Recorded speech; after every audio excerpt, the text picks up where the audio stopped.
C'est l'heure du journal de l'Afrique. Soyez les bienvenus sur France 24. À la une ce soir, la cérémonie d'investiture du président mozambicain Daniel Chapo. Daniel Chapo, c'est le nouveau président mozambicain. Il a été investi ce mercredi à l'issue d'une élection vivement contestée par l'opposition.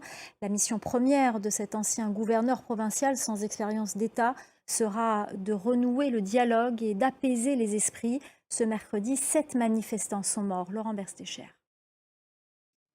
En tout cas, l'homme qui va donner du fil à retordre au nouveau président s'appelle Venancio Mondlane. Candidat malheureux à la présidentielle, il a obtenu 24% des suffrages et continue de contester les résultats. Ses partisans restent mobilisés, même si l'opposition est désormais divisée. Reportage de Caroline Dumais.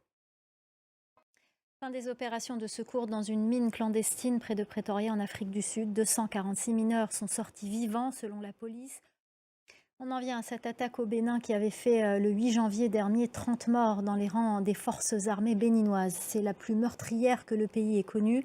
Les autorités ont présenté leurs condoléances aux familles des soldats. Les explications d'Emmanuel Sodji. Le président centrafricain Faustin Archange Touadéra est arrivé en Russie ce mercredi, une visite de plusieurs jours. Il sera question pour le Kremlin, je cite, de discuter de l'état des perspectives de développement de la coopération bilatérale. La correspondance à Bangui de Pacom Pabanji.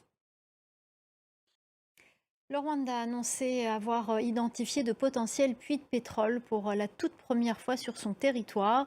Les réservoirs d'or noir, qui doivent encore être vérifiés à travers des tests et des forages, se trouveraient dans les profondeurs du lac Kivu, un lac que le Rwanda partage avec la République démocratique du Congo.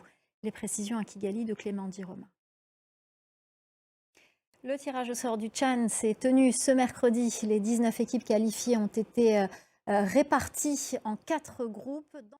Voilà, c'est la fin du journal de l'Afrique. Tout de suite, l'ACU 360 avec Anthony Saint-Léger.